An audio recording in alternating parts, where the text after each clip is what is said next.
Welcome, friends. Here we are again. I am back with my friend Nick here, and we're excited to continue the conversation here, man. How are you doing today? I'm excellent. I'm just living the dream, as they say. And I really believe that. And I'll tell you why later. But yeah, living the dream. Yeah, it's interesting, man. Sometimes you get that vision. I was thinking about this recently. You work towards it, and then all of a sudden you're living in it, and you have to remind yourself, Mm-hmm. like, dude, this was what I was dreaming of and working towards and wanting, 5 years ago, 2 years ago, a year ago, whatever it is. And remind yourself that you're actually in that space and being grateful that you're there, but also still being willing to challenge yourself and grow in that space as well. Totally. So, for those of you joining, um, the first interview that we did, we had a conversation and Nick asked me some questions. For those of you that watched it, awesome. It'll be a little refresher. If not, the link is in the description. And he asked me about my journey of becoming a life coach and then transitioning into full-time recovery coaching and then transitioning into what does it look like to just build it as a business and it be the full-time thing that I'm doing, and laid out a lot of just tips, insights, pointers, however you want to look at it, for people who are interested in doing the same. And if I can share my story, the both of us, and help other people step into having a coaching business and help them get to where I'm at or relatively close quicker and avoid some of the mistakes that I made, I would love nothing more than that, man. Because I've learned a lot of things and I know how to do some things well, and I'm still growing. But I tell people a lot of that is because I did it the wrong way, and then I didn't want to do it. I reaped the consequences, and I don't want to do it that way anymore. Right. As we continue to grow. So check out the first one, links in the description, and let's dive right in, man. Are you ready for this? Let's roll, man. Any question? No. I'm looking forward to yours. So let's start here, man. One of the things that I talked about a little bit in the first video was like keeping your day job and building this, right? What does that look like for you? How have you kept your day job? What is it? How have you kept it? And how are you building this alongside it? Yeah, that's a great question. Something actually I was thinking about today because of the dream that I'm living.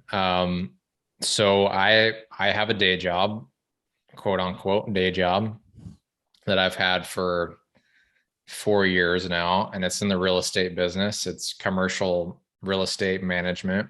So I manage shopping centers, actually, different places around the country: Colorado, Nebraska, Pennsylvania. I am fortunate enough to do that job remotely from my home. And I'm fortunate in that I was able to work with it wasn't just luck, right? There was an actual intentional push to my employer to do this. And it was a huge risk. I don't know. I didn't know if I was going to keep my job through the process of making it happen. So it wasn't like it was just offered to me and I just stumbled upon it. I mean, I decided that that's what I wanted to do. I wanted a different kind of lifestyle. And so I went for it, threw my cards on the table, and or pushed all my chips in, whatever you want to call it. And it worked out. So it gave me the opportunity to move to where I wanted to and work remotely and be with my family all day.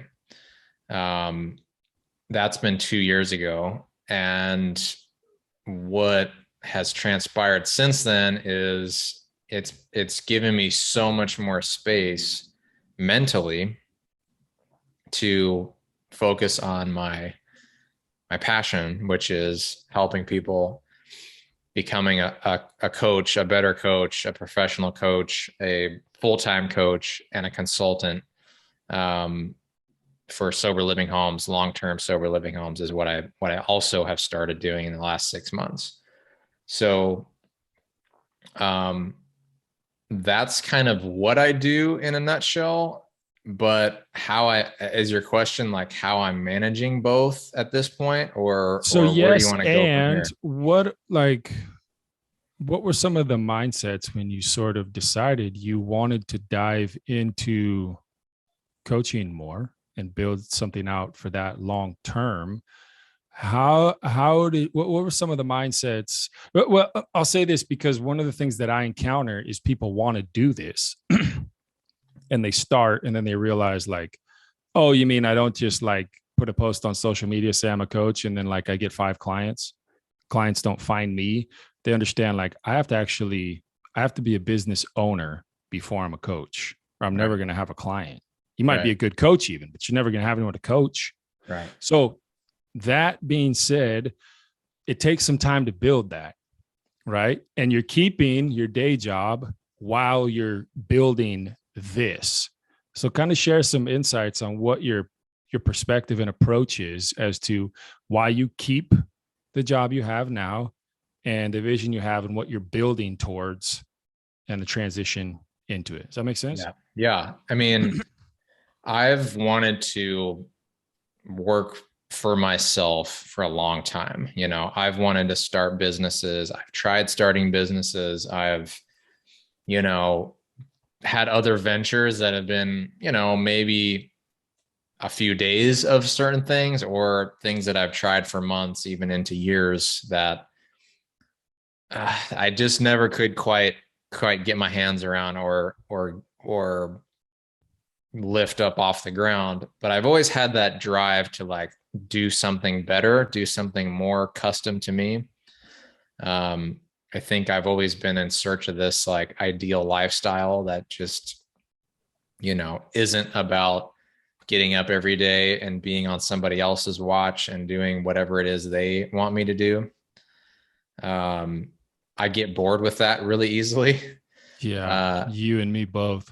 It takes about 6 months if it's a bad job, 2 years if it's a good job, for me to start needing to up the ante and do something different, Mm-hmm. and it could be within the same job, but the point is like I need more, and I'm always searching for better.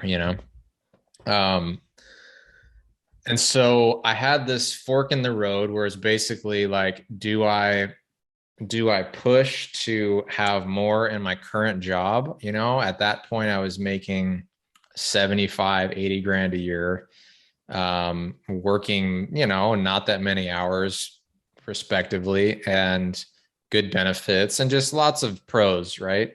And it was like, go all into this job and make, could be double that, could be 300, could be, infinite, in a sense, if I got into a different side of the business. But I really had to ask myself, like, what matters to me? What type of work, what do I do with my time that matters? What kind of impact am I making in the world around me? Um, so I had spent 10 years managing and running sober living homes, structured long-term sober living homes, and got burned out of that and started working in real estate, which was very, in the box, cut and dry, not a lot of emotional like pull from it, like just very stable, and didn't require a lot of my skills to like deal with people's emotions. Pays the bills. Yeah. Good living with the family, get to do it from home, but it's not necessarily pumping you full of life as you're doing it. Exactly. The transfer of energy wasn't where I wanted it to be. And so I kind of knew that if I went into that job further, I would probably be making more money, but I would be giving this part of myself away that needed to go somewhere else. It needed life, it needed space, and it needed energy. And so, I had started, this is actually how coaching came into my life. I had started working with a coach myself. I found a coach when I was starting to go remote work, And she was basically a remote working coach. And I was the only person in the company that was remote at the time, still am actually. And she changed my life, not from a remote working standpoint, but from a lifestyle standpoint, and showing me that like coaching is an experience that is very unique. And I had been in the 12-step world for a long time. I had had a 12-step sponsor. I had been a 12-step sponsor. I'd been in the therapy world for a while. I'd seen therapists. Just, I've had those types of things. And I always felt that there was a gap between the two. And when I got my coach, I was like, okay, this is what I've been missing for a long time personally. And then from there, it was like, well, I could be a coach. I mean, I've worked with people in the recovery world for, hundreds of people, if not thousands at this point. And like, I just need to figure out my system. I just need to figure out like how I'm going to coach somebody, but I can coach somebody, And so, to circle back to my first part was, I'd always tried to get these businesses off the ground and do all these things. And to me, it was like an either or. Like, I either have to quit my job fully and go into this thing, like start something new, like jump ship and start something new, or not take the next venture, just stick to what I was doing, And then this thought came to me, and it was like, well, what if I just get one client? What can I get one client? And I started thinking about the people that I knew, people in my network. I'm like, who is my ideal client that I know? What message am I bringing to the table? And who would that fit? Or who do I have an inkling that would fit? And the top of my list was this guy I hadn't talked to in probably 4 or 5 years, but I'd been following him and I'd been kind of, watching him online, Facebook or whatever. And I just texted him one day and I said, hey, what's going on? We started chatting and I was like, hey, I'm getting ready to start being a life coach. And I talk about, my message is about people who have recovered from addiction and they're looking to like better their lives in the spiritual realm, the relationships, health, finances, career, and focusing on each of those areas and how to take them to the next place, wherever they're trying to go. And he was like, dude, I'm really interested. Let's talk some more. And it probably took a few more weeks, maybe a month before we, got something locked in. But it was so empowering to have that, like, somebody's going to pay me. I just got a client and they're going to pay me. I think it was $100 a session at the time. And I'm like, this is amazing. Like from zero to that was a huge step. And but it was within my network. It was very natural and personal for me because I didn't do this marketing campaign on Facebook. I didn't like put myself out there in a way that I normally didn't in the past. And I just called an old friend, and I felt like the reason that worked mostly is because I was getting clear on what my message was. And I had a good feeling or a good hunch about where I thought he was, and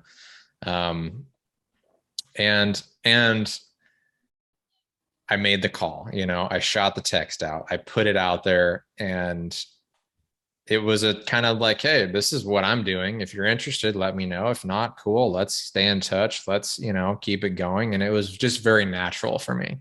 So that was kind of the transition between day job into the very first client. And I had to let go of this mindset of like, oh, I've got a good, stable job and I owe them all of my time, day and night, 24/7. And I shouldn't pursue a side hustle, especially because I work remotely. But it was like, I had to dust that off and say, okay, well, I do my job and I do this job, and what does it matter if you're doing a good job at your day job, what you do in your free time? Yeah. Yeah, Mhm. that's right.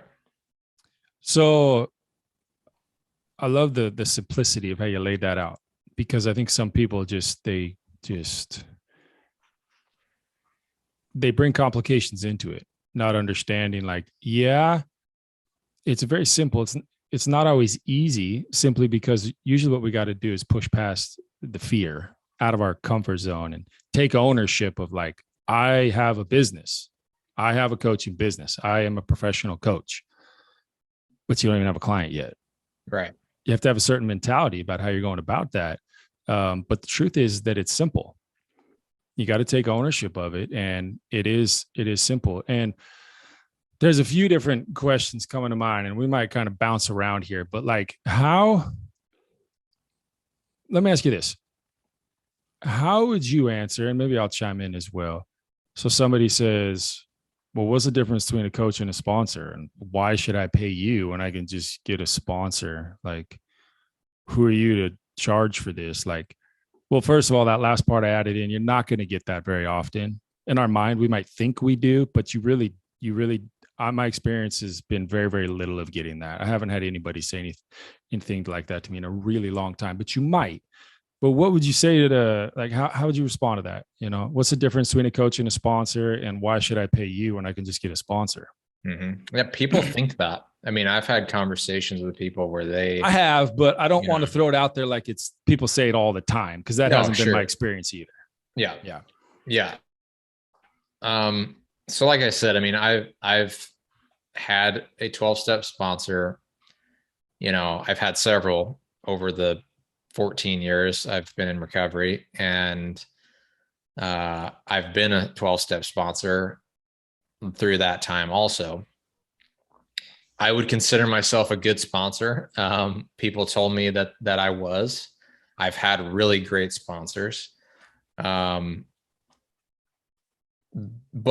the purpose of a sponsor from a 12-step perspective is taking somebody through the 12 steps. That's their job, right? And that's their role, I should say. It's obviously not a paid one. So in my experience, on an overarching concept, like this is what I believe, 12-step sponsor is taking someone through a process that's their interpretation of the 12 steps and what that looks like.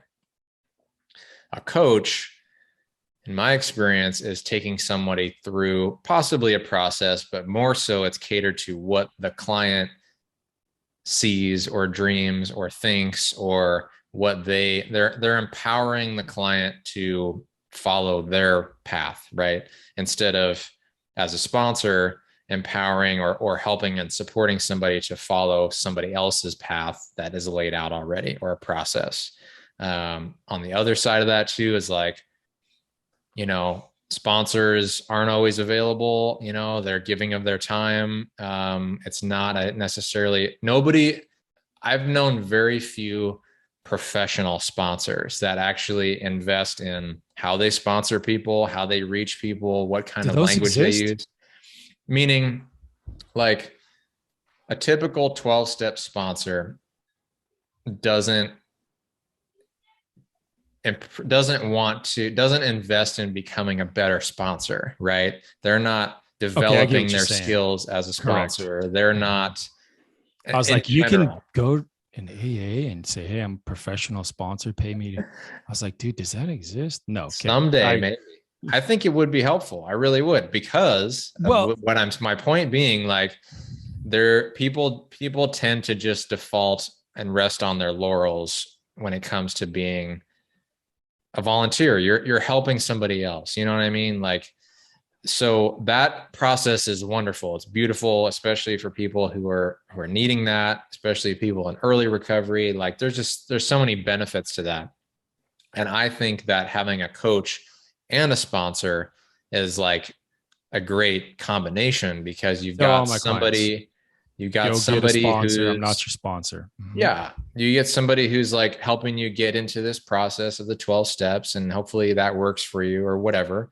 But then you also have this coach who's going to sit down with you on a consistent basis and help you build on the things that you want for your life, the things that you aspire to have or do or whatever, and bring out the best in you and do that from a professional standpoint, not just out of the goodness of their heart and time, you know? So it's much more structured as a coach. It's much more professional. There is a personal connection to it. There's like, similarly to a sponsor, there's a bond that's happening, I think, if you're that kind of coach. Um, but as a coach, it's much more focused and direct and you know, It's more professional. professional, intentional, accountable. Yeah, I would agree, man. I think you described it well too. We touched on it a little bit in when you were sort of interviewing me when we were chatting, but I would just add to that. You know, it's a big part there that you mentioned about. You know, it's not my job to get you where I want you to be. It's as a coach, it's my job to get you to where you want to be. And I'll mention this too, a little off top, but I'll just say this: like I heard some people say, coaching is only about asking questions. You only ask questions and lead them to their answer, and that is true. But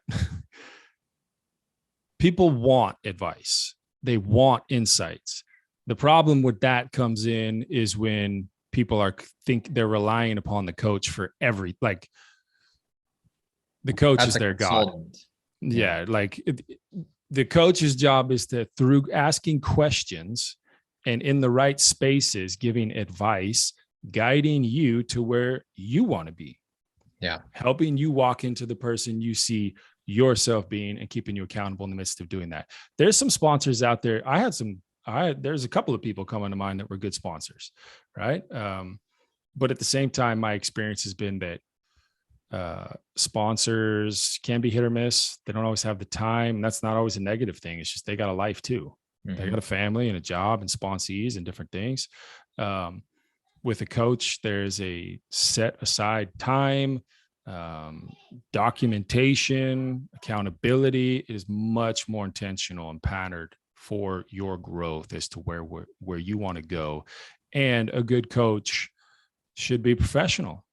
They should be investing in themselves and getting better and better at how to lead people into that space as well. And not all sponsors do that. I think naturally they get better at it because they do it so much. But I think you explained that well, man. I want to add a couple more things. I believe that sponsors, if you like sponsoring people and you enjoy that process, then you have great potential as a coach.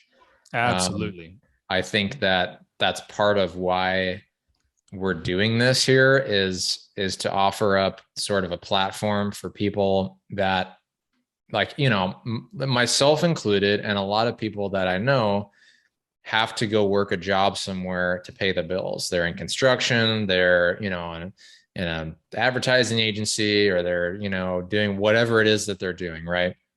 They spend their time and energy trying to work and pay bills. And then on their spare time, they volunteer, they help people, they get involved in other people's lives to get them the support that they need to change, you know? What if, you know, in your situation, but in mine, as it's developing, it's like we make our living by helping people in this capacity.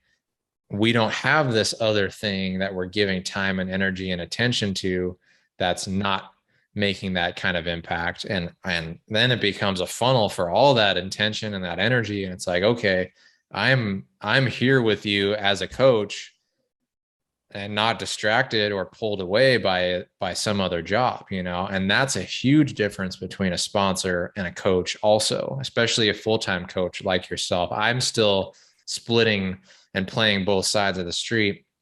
But as I'm developing this business more and focusing on it more, and phasing out of this job, essentially, like I can feel my skill as a coach going deeper with the Sharpening. people that I'm working with. Yeah. Mhm.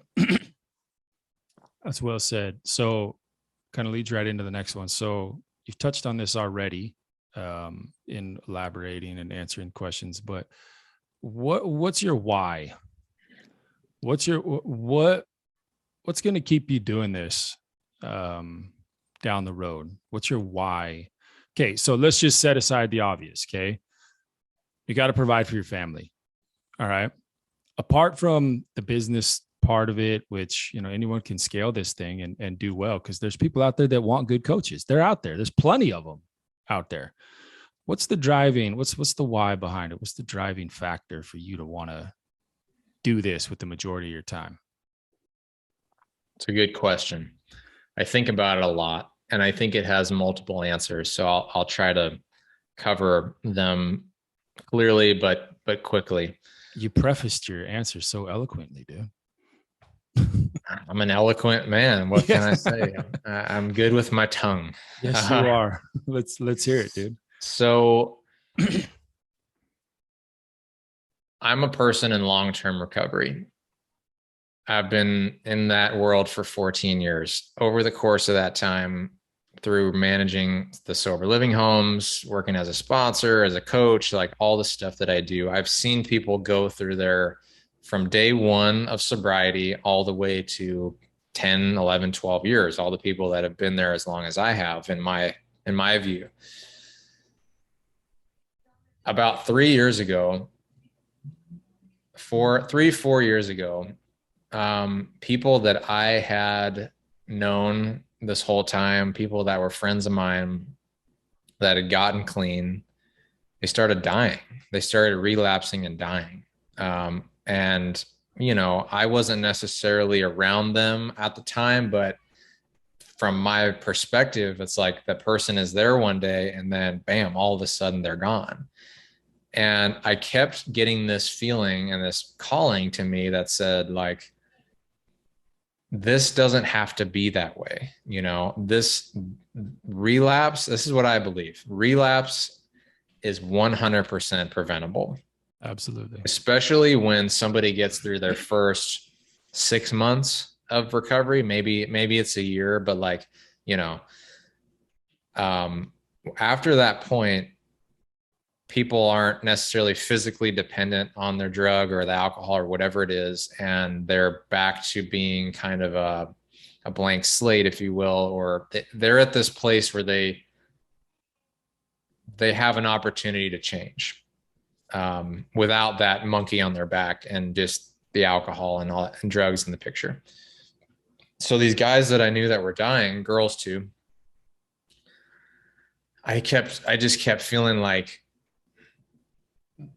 I don't think I could have saved them, but I think that they were missing some tools. If I could have a conversation with them, it's almost like I could see beyond the grave. I don't know if you've ever had that experience before. I know it sounds a little out there, but I could tell that these people, they missed something. There was something that they were missing in this experience.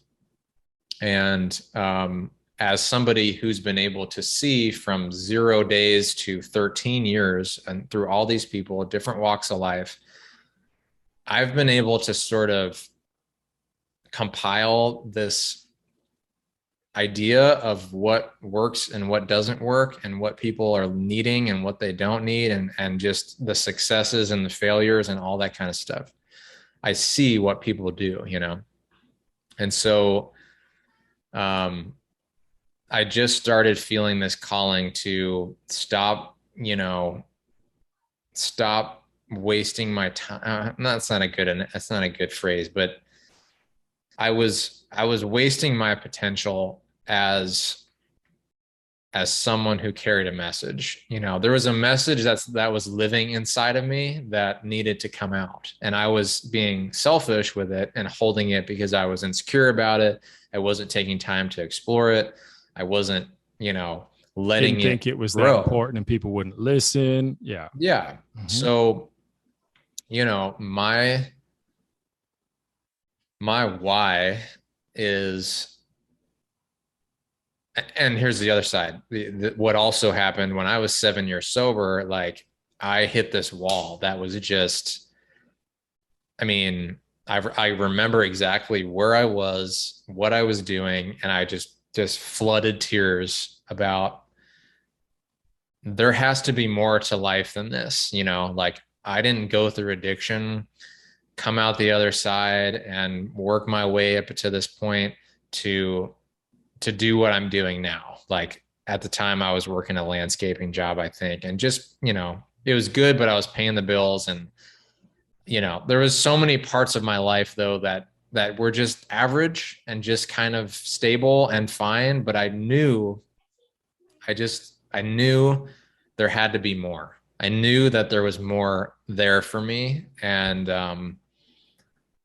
so that's my message to these folks that are in long-term recovery, that are feeling stagnant, they're feeling stuck, they know that there's more for them, but they haven't quite figured out how to get to where they're trying to go, or maybe they don't even have the support or the encouragement to go there. And so I believe, if I can see beyond the grave, I believe that my friends that had died were being boxed into this lifestyle of, okay, you can only be this, or you can only do that, or it's too risky to do this, or, they just pigeonholed into this lifestyle that they were living, and they decided to eject, so I think that my message is a life-saving one, and Absolutely. I It is, meet especially in people. this day and age. Yeah. I meet people who are in long-term recovery and they feel that way and they don't know where to go. They don't get what they're looking for in the AA meetings they go to. They're not getting it from their family or their spouses or at their jobs. They're just not being fulfilled, right? And so I had to go through this for myself to find fulfillment and what that looks like for me. And now I'm trying to build a community of people who are also doing that. And I'm pulling them where I am. Other people are pulling me where they are. Like we're all sort of connected on this link through this journey. And it's incredible, man. I mean, that's my why. On top of just laying that foundation for my family, for my kids, like having that kind of energy in my household, being free to have those kind of conversations and just let that part of me come out, this I'm developing just as much as my clients are, if not more so, because it requires me to have to bring out these parts of me that have been dormant for maybe 5 years, maybe 33 years, like it's a continual process of uncovering, discovering, discarding, adding, like just, it's all that kind of stuff. And I love it, man. It has changed my life and it changes other people's lives. So I'd agree, that's why. man. That's a good explanation. And as you were talking, something dawned on me a little bit, which I've thought about before, but I feel like I just saw it a little more clearly, even as like touching back into the why, and also the whole sponsor coach thing, kind of bringing the two together. So the point, the biggest thing a sponsor is to do is to help you stay sober. Like that's Right. it. That's Right. their job. That's their job. And, some people listening probably know my story and I'm very open with it. And I went to AA for about the first year and a half of my journey. I'm also in long-term recovery, 13 and a half years. My first like year and a half, it was about a year and a half. And then by 2 years for sure, I haven't been back to AA. I haven't. I've always had a mentor. I've always been in community. I've always been connect. A lot of the same principles that are practiced have never left my life. Right. But one of the things that I noticed is the whole focus is just, you got to stay sober today. I knew people in their 25 years and their focus is just stay sober today. If I just don't take a drink today, and let's call it what it is, that's good. Okay. Like, it's not that that's wrong or bad, but like, keep that. But why don't we add on to it? What's the purpose of your life now? What's the dreams you feel like you have? What is it you want to accomplish? Sponsors aren't necessarily equipped or don't really want to even get into that. It's just their job to keep you sober. Coaches are to lead you into your destiny, into your potential, so to speak. And the why there that you were just talking about, there's so many people in that space. They're in long-term recovery, or they're, 2, 3, 4, 5, 7, 8 years in, and they're just like, why am I wanting to take a drink? My life is good now, even, but it's like, there's another step, or even like commitment to a whole bunch more steps, maybe is a better way to say it, of, okay, you're sober. You've gone through that process. You did it the right way. You know how to stay sober. But I mean, come on, like 3, 4, like years in, early on, the focus should be, I just need to stay sober today. 100%. I get it. That was mine. It should be that. You need to learn how to live life daily sober. Once you get some rhythm to that, though, continue living like that. But at some point, you got to take your focus off of, I just got to stay sober today. Like, that can't be the entire focus. I've seen it, and you kind of alluded to it. You didn't directly say it. It draws people back to relapse almost oftentimes, because they're just consumed with the whole thought of, that's all they're thinking about, instead of shifting into, what's my purpose?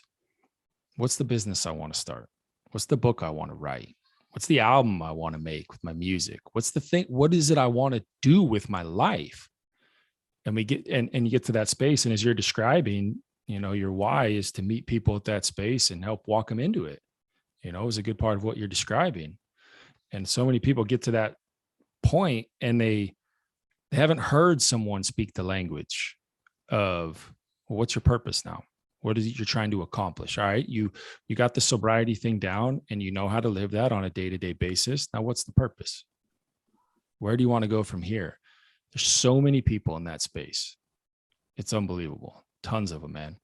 And I love the way you described the why, because it's like, I've seen too many people relapse as well, deep into recovery, because they never, and I don't say it as a fault on them. I'm not, and I don't even want to like even make it sound like that, but a better way to say it would just be, God has a purpose for people's lives.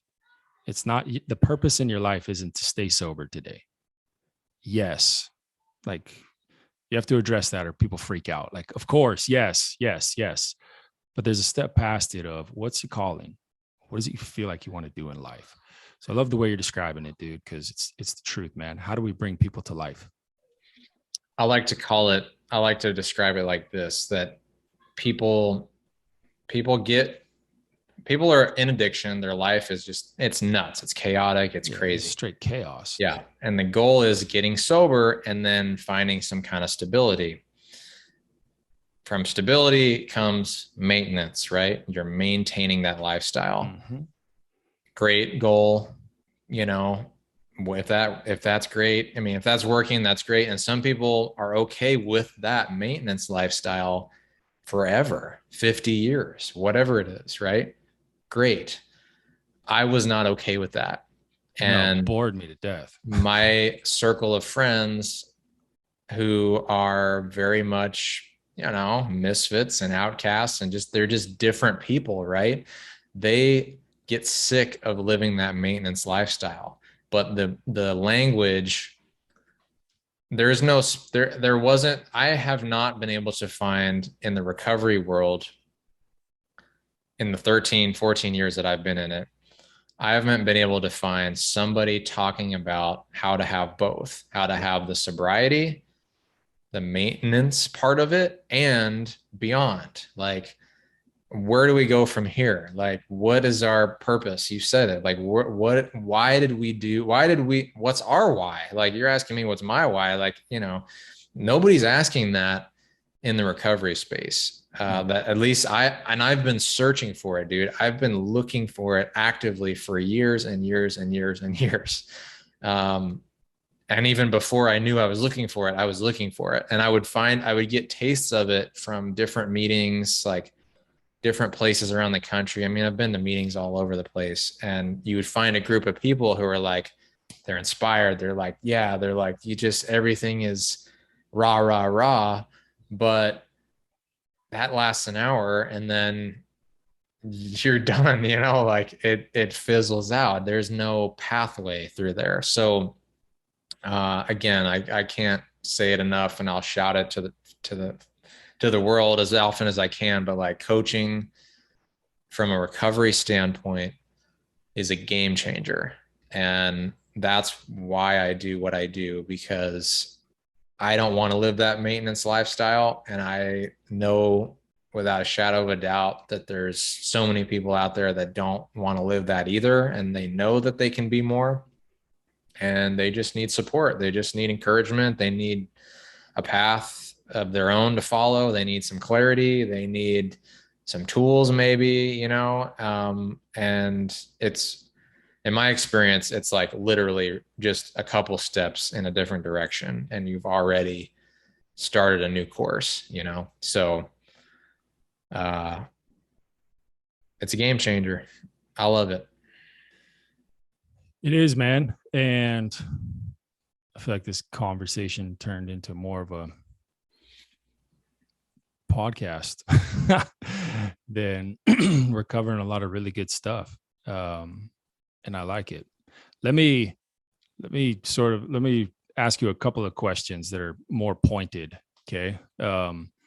Shifting gears just a tiny bit as we wrap up here in the next like 10 minutes or so, man. But so if you're listening and this stuff's jumping out at you and you can relate, just know that like there's people out there that are looking for people like you, that are looking for people like me, they're looking for people like they're not only are they out there and they have a bit of an idea if they know what they're looking for, but like you said, there's a bunch of people out there looking for it and they don't even know they're looking for it. Right. Like the AA thing has served its purpose in their life and will continue to. It's I'm an advocate for it, especially early on. Yeah. But I feel like in some ways the mindsets create a glass ceiling over people. And so that being said, do you consider this monetizing your passion? Without a doubt. I think you've already elaborated as well. So I would agree. And then, so let me add another question on top of it. Like, did you have any trouble thinking that you should get paid for this initially? Like, did you have to fight through any mindsets where you're like, well, yeah, why do I deserve to get paid? There are sponsors that like, did you have to fight through any mindsets to reconcile like, no, I do deserve to get paid for this? The only reason that I didn't question that I needed to get paid, and I think the main reason is because I had already been paying a coach myself. And so I saw what she did, and I was like, well, I can provide just as valuable of a service, a different service, but still just as valuable. What I had trouble with was like, how much am I worth? Like, how much am I, without having any client before this, can I ask for $100, $125 a session, or whatever it was, like, what do people charge? How much is a recovery coach? Like, I didn't have any frame of reference to that at all, other than a couple, like just my own experience having a coach. And I think my wife had a life coach at one time. And so we were just kind of like making up numbers, like what is that worth? But I had to go back to like, what would I pay for my service? What would I be willing to invest at this point based on what I think I can bring to the table? Like, I'm the only person that knows how effective I can be. I'm the only person that can see the vision that I can see. And I just have to be real with myself about what I would pay for that experience. And I've since upped my rates because of that. And here's what I think is really interesting about monetizing as a coach, I have no product. I have no like it's not like I'm going out and starting a pressure washing business, you know. I am the product. I and my voice and my you are the product and the service. yeah, and I'm Mhm. and my spirituality is the the inventory, you know, like there's so much that's centered around me as an individual and as a spiritual being and all these other things that I am. Like I'm getting paid to be that person. And it's really, at first, it was really strange, but as it's gone on, it's like, this is incredible. I mean, this is Yeah. like, this is the dream because I don't have to be anybody other than myself fully. And the more that I am become myself, the better I become as a coach because I can communicate that. It comes across in what I'm doing. And the Well, people that that you're I'm drawn. coaching want to be that too for themselves. You know what I mean? Mhm. Like they're not trying to be me. They're trying to be the better version of themselves. Mhm. And you're So drawing the right fits for coaching too, and you right, yourself, because then you don't have to change at any time when you're talking right, to them or not. Or right. yeah, it's good, man. And again, I think we touched on this a little bit in the other interview as well. The only thing I would add to that is just very simply like, how do you put a value on someone's life being completely true? How do you put a value on life and death? Which is what we're talking about with this. Yeah. That's what we're talking about. How do you put a value on that? You have to, of course. But when someone's coming to you as well, someone hires you as their coach, um, they're not investing in an hourly rate here. They're investing in 14 years of experience. They're investing in certifications. They're investing in someone who's been through it themselves. They're investing in someone who's practiced living it this way for a long time, practiced helping other people. It's about the value we can provide and the experience that we can provide them. It's not a what that much per hour. No, it's the value that's given to you during that time. It's the toolkit that's laid at your feet. Yeah. Mhm. And I get that from clients sometimes about an hourly rate. Like, you know, I don't know if you take the hour or hour and a half call that we're on. I mean, we're talking $200+ an hour, right? And it's like, what I tell them is, it's not just an hour. Like, first of all, there's, like you mentioned, 14 years of experience before this. Second of all, I'm preparing for that coaching call hours before it happens, sometimes the day before it happens. I'm thinking about it after the fact. You know, what I've been doing lately, and it's actually working out pretty well, is, you know, we send these like iPhone voice messages back and forth. Like we talk about a concept and, you know, we're chatting through the week in between calls, and like I respond when I'm ready and they respond when they're ready. But like we go deeper than just an hour. I can't even tell you how much time it takes for each client, but I'm on a call with them for an hour and a half or whatever. So it's like you could put a dollar sign on that, but reality is it's timeless. Like there is no real time attached to it. We're really having an experience here, which is what I feel inspired to bring to the table. And I'm not necessarily doing anything more than I want to do or I feel like is worth my time. So it's all good to me. Yeah, man. Well said. So what about so let's say someone's listening and they're interested in becoming a recovery coach, but they're not in recovery. Can someone that's not in recovery be a recovery coach? So a year ago, I probably would have said no.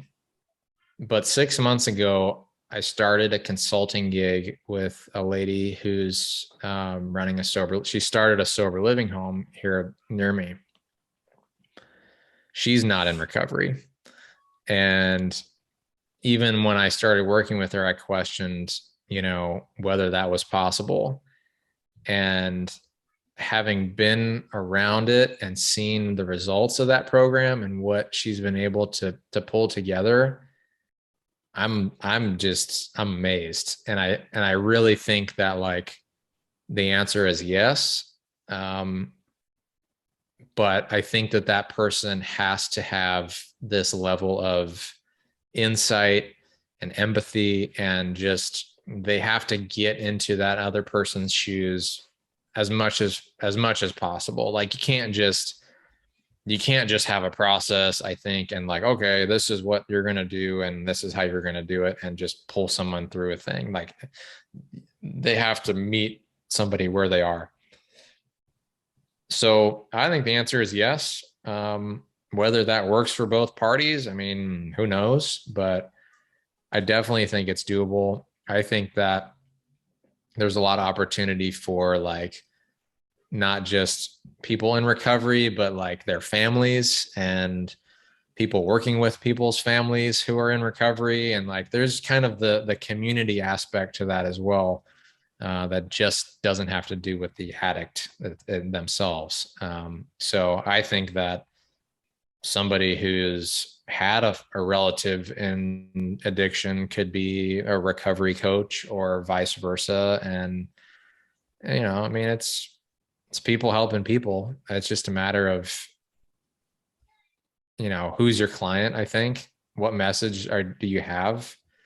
Do you have some lived experience? Do you have some kind of message to offer that you've been given, But yeah, I think it's doable. Yeah, I would agree, man. You touched on some good stuff. I think someone absolutely can. I think it does require a level of compassion. You can't get impatient, and you have to be willing, like you said, to get in their shoes and understand.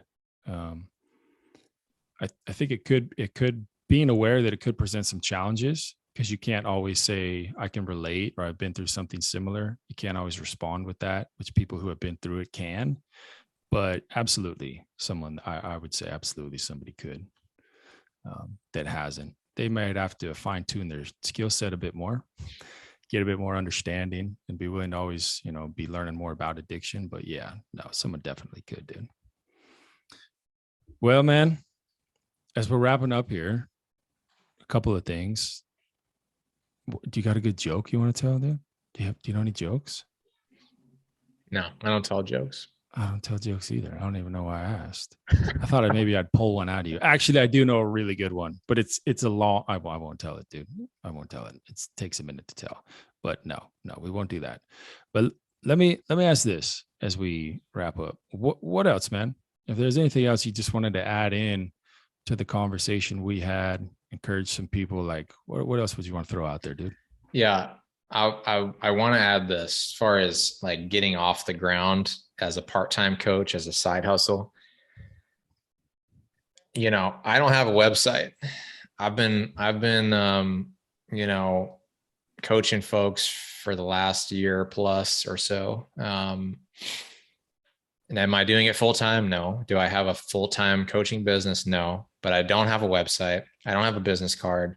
I don't have a Facebook page. I don't have all this stuff that you're on me about sometimes. And I've mentioned, not that I'm you're just on me, telling you, but no, you, not on you, but I'm just yeah, saying these things are probably gonna be necessary to scale. yeah. So what I've found, and people around me and people that I talk to, when they want to start a business, they get into the weeds of marketing and Facebook ads and website building, and they don't know how to build a website, and they don't know how to make a logo. And just, even though there's all these things out there that make it easy, like some people don't know how to do that stuff, or they do know how to do it and they just get all wrapped up in their That becomes their sole image. focus. Yeah. And like they're not focusing on how can I get my first client.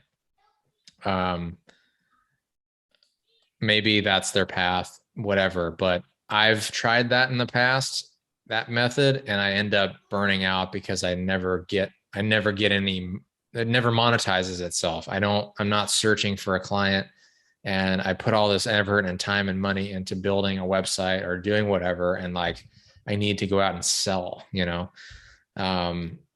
so I've stayed within my network of people, and that network has spread to other people here and there that have gotten me new clients. And that has been a nice stepping stone when having another full-time job that I'm managing, right?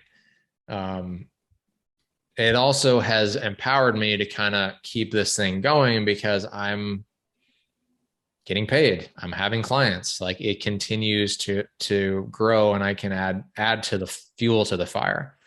I'm at a place now where I know that I need a website. I want a business card. I want those things in my life because it's going to make it easier for me to reach people outside of my immediate circle, so that's kind of the next step for me. But I want to encourage people that if that is standing in your way of getting your first client, it doesn't have to. Like, I would bet you that there are 3, maybe more people in your life that you can call right now that would be a potential client. And it's just a matter of, all the other things we've already talked about. But, I would read The Prosperous Coach. That's a great book because that's sort of Rich. How do you say his last name? Rich Litvin. Litvin. Yeah. Litvin. He's British. Yep. He's a real good one. He doesn't have a ton of YouTube videos, but he's got some, and there's some good ones to watch. Yeah. Yeah. He's like, apparently, $9,000 a session kind of coach. Like, he's, prime minister. He's working with prime ministers and like Navy SEAL commanders, and But the book is fantastic because it eliminates all of that, like, that just obsession around, marketing and Google AdWords and like just all that kind of like technological stuff. It's really about relationships and having conversations with people that change their lives. And that's how you build a coaching business, so those would be my suggestions if that's a hang up for some people. I think that's a great place to conclude, man. I would just say this, like, gosh, 2 of my best friends were former clients. Yeah. Mm-hmm. I still have 2, and I still am in contact with many of my former clients, but literally, like, 2 of my best friends were both former clients. It is about relationships. Right. It's about connection, man. And it's about helping people through relational connection get to where it is they want to go, but they can't figure out how to do it. They can see it, but they don't know how to get there. You say, oh man, I've walked this path. Grab my hand. It's kind of weird, 2 dudes holding hands, but take my hand, man. Let me show you. Right. Let me walk you on this path and show you that you actually can do it. Yeah. And you do, man. You make some good friends. I got lifelong friends. Like I said, 2 of my best friends are former clients, and now we're just friends. Right. Yep. It's awesome. So as well said, it is about that relational connection, because that's a game changer, man. That's what people need. They need relational connection with people, and that just changes things. It really, really does. So I love it, man. I appreciate you being an open book, answering a lot of that, being open about your journey and everything. I'll say this too, for those listening, we're, Nick and I are slowly but surely putting this thing together and building it out. And, when we do get this, I have a certification. When we do get the coaching sessions rolling and group sessions, like, we go through a deep dive of what is the real detailed practical steps of like what to do to really get your first client. What does it look like? The pricing, a website, these foundational things. What does it look like a step past that? Creating content. Because there's plenty of people out there who, the idea of building a side hustle as a coach and, slowly working on it is like, they want to do it, but it's what do I do? Where do I start? How do I do it? And yeah, it's a passion of mine to help people step into their passion. Yours as well. For sure. I think this would be a good time to talk about what we're actually doing.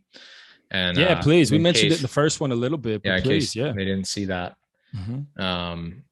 Yeah. So this is a coaching, training, and certification group.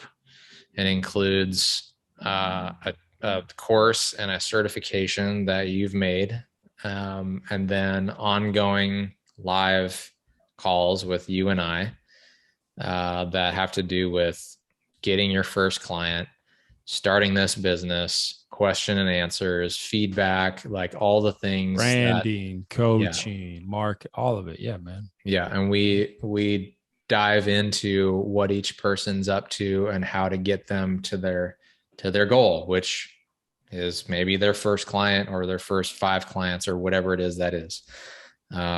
So that package is $1,250 for a 3-month commitment. There's an ongoing if you want to keep going, but that 3 months gets you the certification and then ongoing live calls with us talking about all these things, which for $1,250 like is, I mean, a return could happen in weeks if you're in the right place, you know. Yeah, you're getting a real steal, an absolute steal. It's even just from monetary investment. So the amount of money I have invested in my certifications, if I'm looking at that as my investment, the return I've got on my investment is like crazy. Well, now I'm full time. Yeah. So anyone that's ready, the investment is really minor compared to if you're really ready to do this. The return you get, specifically just monetarily speaking, is well worth it. Yep. Well, cool, man. And we'll have some links to some information on how to contact us about that. And you guys, anyone that's listening, please follow us. You can follow me on social media at Recovering Reality podcast. Nick's putting stuff out. We're doing more stuff together. We're just slowly but surely building this thing out because there's a lot of people that want to do it. We're gonna help them do it. I don't have a website for people to follow me onto or social media, so you'll see me around. I'm sure you'll hear me. You'll see me. That's my goal. Yes, you will, and you're gonna, man. Cool. Well, we appreciate you guys joining, and look forward to chatting with you in the future. Thanks, Nick. Thank you, Eric. See you soon.